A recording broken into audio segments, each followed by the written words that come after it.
Welcome to Architect on Steroids. So this is the second and last part of this masterclass that's focusing on 10 of the best techniques you can use for your project in order to make your architectural presentation more successful. And in order to do so, we started last time to analyze one of the best architectural presentation you can find online, which is Steve Jobs' presentation for what was going to become the new Apple headquarters in Cupertino, California. And so Steve Jobs was presenting his project to the representative of the city, and we started to analyze this. So last time we stopped at the end of his introduction after going into the details of the first 4 takeaways that you can see here. So if you haven't watched this video, I would highly recommend you to do so because it's going to make the most of this second video. But without further introduction, let's go back to his presentation, because it is now that Steve Jobs is finally going to show us what his building looks like. It is a moment we've been all waiting for, but of course he's not just going to show pictures of the building on the screen and hope people understand it and like it.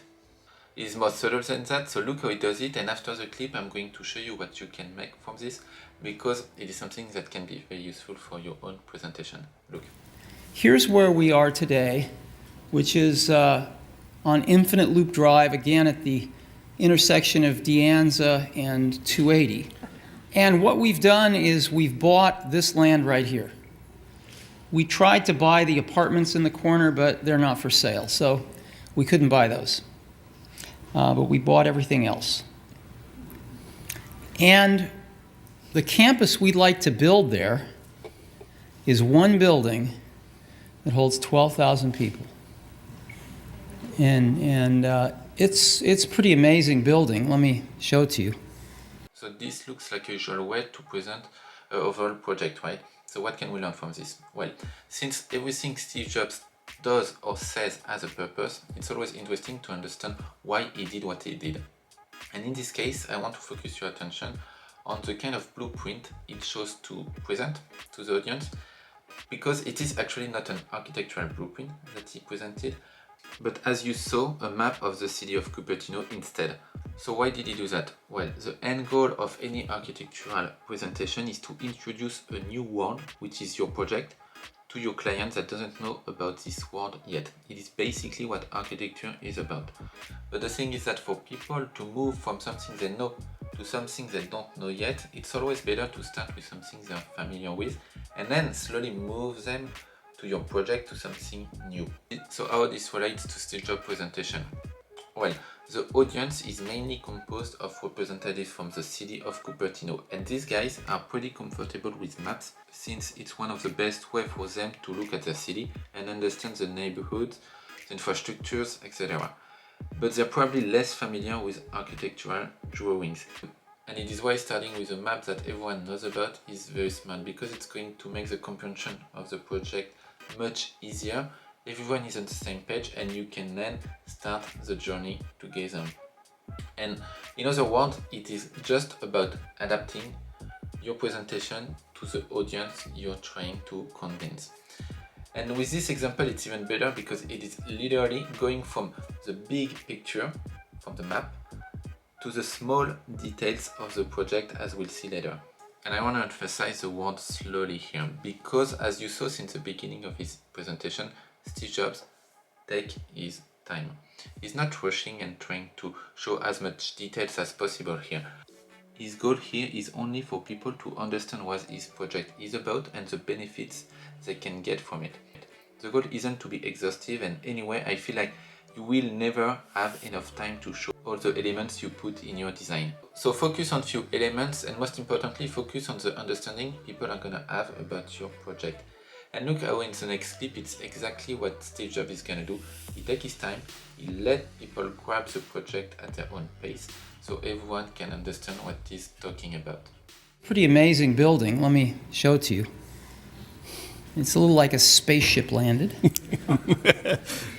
But there it is. And it's got this gorgeous courtyard in the middle, but a lot more. So let's take a closer look at it. It's got curve. It's a circle, and so it's curved all the way around. As you know, if you build things, this is not the cheapest way to build something. So it's slowly going from the big picture with a map of the city to the building within its environment to more concrete elements like the curved glass. And going from the big picture to more concrete details, it's really going to help you guide your client in a way throughout your creative journey to more and more complex ideas without them even noticing. It's exactly like when you're at school and start a new class you've never heard before. You're going to start with easy exercises, and then once you get these, you can move to more and more complex ideas. Well, it's the same thing here. Start with simple ideas and then go to more and more details. And notice how the words follow the function. And what I mean is that it started with baby words like it's a spaceship, it's a circle. And then once everyone understands the big picture, the overall concept, you can move on to more technical and specific terms. But of course, you have to adapt the words you're using to the audience you're talking to and their knowledge about architecture. In this case, the audience weren't architects, they weren't related to the construction field in any means, so just use a language they understand. And we actually come back to the point number 5, which was adapt your presentation to the audience you're talking to. It's how you build rapport with them. And I know that some people love to use complex words in order to impress the audience and kind of brag also. You've probably seen some of them. But I don't think it's the good strategy, and I really don't see the benefit of it from my experience and from the architects I've analyzed for this channel. Just look at the best architects in the world. Whoever they're talking to, most of the time they use words that everyone can understand. But anyway, let's go back to Steve's presentation because we're getting into the details of his project, and it is where it gets very interesting. But it can also be very dangerous for the person presenting, because some people are going to doubt about some of the things you say and wonder if you're capable of building what you actually designed. So it's always useful to show that you're not a newbie and that you know what you're doing thanks to the experience you acquired in the past. So look how Steve Jobs does it. There's not a straight piece of glass on this building. It's all curved, and we've used our experience in making retail buildings all over the world now. We know how to make the biggest pieces of glass in the world for architectural use. And we want to make the glass specifically for this building here. We can make it curved like this all the way around the building. And you can see what it will look like. It's pretty cool. This technique is simple but always very effective. If you show that you built a building in the past and this was successful, like Apple stores are successful, people are just going to trust you and stop wondering if you're capable or not. You know, a good presentation is just a question about finding what the jury or the client can doubt about your project and then answering these objections. And one of the most common objections is for people to know why they should trust you, what makes you think that this is a great project and that you can build it. So the best way is to show what you did in the past, and it is actually what portfolios are about, showing that you know what you're doing. But you won't always have a project in the past that you can connect to the project you're currently working on. By definition, when you start something new, you don't have past experiences. So how can you reassure the jury that this is going to be okay, that they can trust you? Well, the best way to do so is using other people's credibility by working with the best in their field. Steve Jobs can argue that he knows some things about architecture and glass in particular thanks to his Apple stores. But for example, he cannot argue that he knows much about landscaping. He has no proof about that. So the techniques here he's gonna use, and that you can use also, is to say, okay, I don't know about this, but I found very talented people to work with me on this part. He actually did it when he said he worked with world-class architects, and he's going to do it again a couple of seconds after when it comes to landscaping. Look. We'd like to just almost double that. We've hired one of the senior arborists from Stanford, actually, who's very good with indigenous trees around this area. See how he adds this little piece of information during his presentation that doesn't look like much, because Steve Jobs makes it sound like it's part of the story, but it does reassure the audience, either consciously or unconsciously, that everything is under control. But maybe you won't be able to work with the best in the world right now. You don't have the money or influence. Apple does. I don't have it. Nobody does it actually. but it's fine because you can just do it at the scale of your project. For example, if you're building, let's say, a school in your hometown, your client is not going to expect you to work with the best landscaper in the world. But yet, they wish for the best possible option for their project. So maybe find the best landscaper in your city, in your region. And if you can't, I'll give you a little trick. You can say that your ideas are inspired by one of the best landscaper in the world and that you put some of his mindset into your own project. Just this little hack can make you gain some credibility because it shows that your project and your ideas aren't random. Let's move on to the technique number 8, which is a classic that you should either print out and frame it in your apartment or tattoo it in your forearm, such it is an important way to promote your work. And it is to talk about the benefits and how your project is going to improve your client's life. And don't assume people are just going to understand the benefits of your project just looking at the renderings and blueprint you show them. For you it might be clear, but not for everyone. So it's important to be explicit and clearly tell your audience how their life is going to be better thanks to your project. Look. It's pretty cool. Again, today, about 20% of the space is landscaping. Most of it is a big asphalt parking lot, several big asphalt parking lots. So 20% of it is landscape. We want to completely change this, and we want to make 80% of it landscape. And the way we're going to do this is we're going to put most of the parking underground so that we can have 80% be landscape. And you can see what we have in mind. I mean, there's nothing like this on the property now. It's pretty bad. Today, there are 3,700 trees on the property. We'd like to just almost double that. We've hired one of the senior arborists from Stanford, actually, who's very good with indigenous trees around this area. So we'd like to plant a lot of trees, including some apricot orchards. So I don't think you could be more clear than that, showing the main benefits your client is going to get from your project. And once again, I would like to focus your attention on the fact that he only chose to talk about benefits that his audience cares about. In this case, he doesn't talk about the fact that his building is going to have a lot of open space inside or it's going to have the latest technology. His audience is only composed of representatives from the city and the citizens that actually wouldn't care about this because it wouldn't affect their own interest. And this can sound selfish, but people care first about what is going to impact their life. And if what you show them is going to impact their life in a good way, they are going to like you and like the project you're showing them. And if what you show them is going to impact their life in a bad way, they're just not going to like you and the project you're presenting. It's as simple as that. So it's why you always should talk about the benefits your audience is going to gain from the project you are presenting. Just look at whatever you buy. If you have nothing to gain, you're just not going to buy it. It's the same thing, either you're selling glasses, car or a building, you have to talk about the benefits.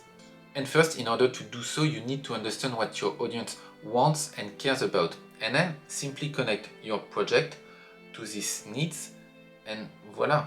And the main concern the city like Cupertino has is to have a nice looking city with a lot of parks and trees and green spaces. So it is why Steve focuses their attention on the outside and all the landscape elements he's bringing to the project.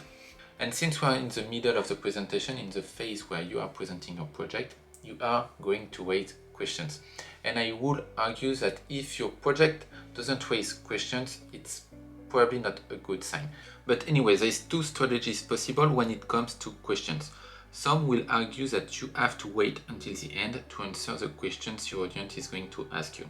And the other option is to anticipate questions in advance and answer them during your presentation. And I personally prefer the second option simply because it makes you look like you know what you're talking about and you don't wait for people to show your project's problem, and so you don't let the opportunity for your audience to think that you made a mistake. And it looks like Steve Jobs does want to anticipate questions, and the main concern a city like Cupertino would have when someone tells them that they are going to build a building that's going to hold 12,000 people is the size of the building. Cupertino isn't Manhattan. The usual environment looks more like a calm family neighborhood than a business district. So hearing about the gigantic building being built in the city can make them cringe. But look how Steve Jobs understands this concern and anticipated, because he's going to reassure the jury about the height of the building. Look. We have parking underneath the main building, and that's not enough, unfortunately, and we have a parking structure here as well. The building's 4 stories high, as is the parking structure, so there's nothing high here at all. We want the whole place human scale. It's actually about the same as what we have in Cupertino right now. So if you are concerned about the height of the building, you're like, okay, I'm good with that. And so in a way, it kind of free people's mind about the concerns they could have had when Steve was talking about a 12,000 person building. So once you assure your audience, you can just move on and they'll stop thinking about this. Therefore, you can hope that they pay more attention to what you have to say. And this is why I argue it is better for you to prepare your presentation and anticipate questions. And how can you do that? Well, you can just simply present to your friends or family and ask them to find the weaknesses, thinking like a jury member. This is going to show you the things people notice from the outside that you maybe forgot about, and therefore you can adapt your presentation and make your speech more clear by answering objections in advance. And this is something Steve Jobs liked to do during his presentation, because he actually did it a couple of seconds before in a clip I shown you, and maybe you noticed. Well, look. And what we've done is we've bought this land right here. So I'll stop here for a second because I want to ask you a question. If you are in the audience during this presentation, what question could come up to your mind? Well, maybe you would wonder why there's still some buildings on the bottom left corner of this project that doesn't look like part of Apple's plan. And you will be right. But of course, Steve anticipated this objection by just saying, well, we just couldn't buy those. And then it allows him to move on to explain his project. We tried to buy the apartments in the corner, but they're not for sale, so we couldn't buy those. But we bought everything else. And you see that acknowledging a problem on your project doesn't make your presentation any less good, and I will argue that it's actually a symbol of trust and confidence in yourself, because you're willing to tell the jury things that aren't in your favor and that some people will actually have tried to hide. And this leads us to the 10th and last point of this masterclass. So we've been through a long journey with Steve Jobs, starting with his personality, the problem he had to solve with this project, then we moved on to the concept and the benefits it's going to bring to his audience. So now that we understand all of this and we have a pretty clear picture of what this project is about, it's time for conclusion. People say all the time that first impression is very important, and I actually said it in the first part of this analysis. But just as important, if not more so, it is how you end your presentation, because it's going to be, by definition, the last thing people remember about you. And in order to make this moment very effective for your project, you actually don't have to invent the wheel. Just look at Steve Jobs and how he concludes. He does what a conclusion is supposed to be about, which is gather all the information and the benefits you talked about into one slide. And Steve Jobs even goes a step further here, because he's not only reminding us what his concept is about, but he's putting it in comparison to what we're used to. In other words, what you are living with right now, and how his project is going to change your life for the better. Look. Roughly the kind of thing that we're thinking about. And we're thinking about 12,000 people. I put 13 on the slide just because we may get a little luckier than 12,000. So we're up roughly 40% in people versus what the site has been used for already. And we're increasing the space to 3.1 million square feet, so 20% increase in space. The landscaping, though, increases by 350%, which is nice. The trees by 60%. The surface parking goes down by 90%. And so I think the overall feeling of the place is going to be a zillion times better than it is now. with all the asphalt. And the building footprint actually goes down by 30%. So we want to take the space and in many cases making it smaller or putting more of a desirable thing on the space. And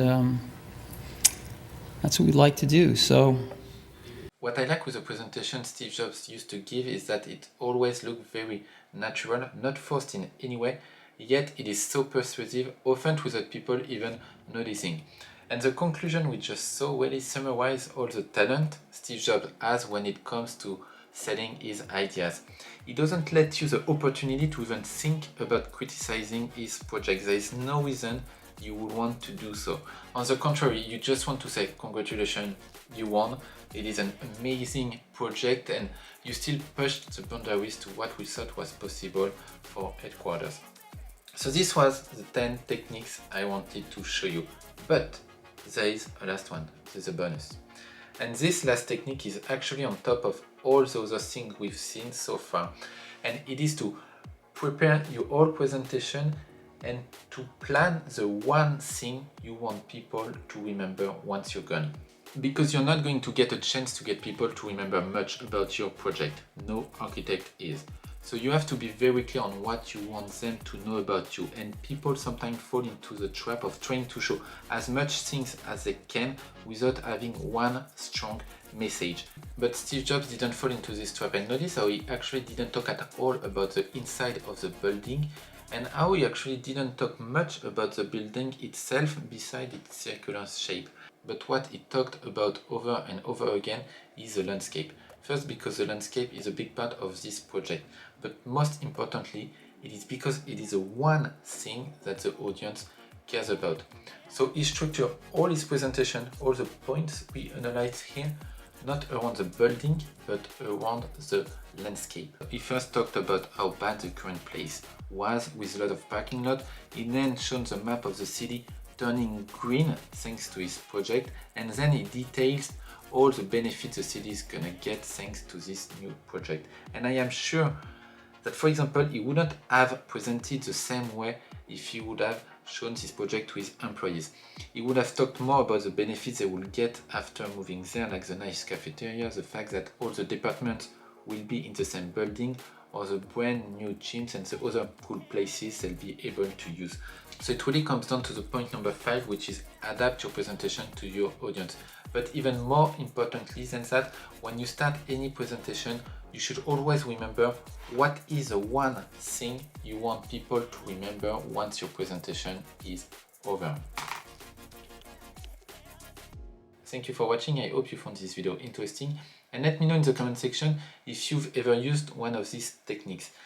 And if you want to see more of this type of content, give me a like, subscribe so you don't miss the next videos.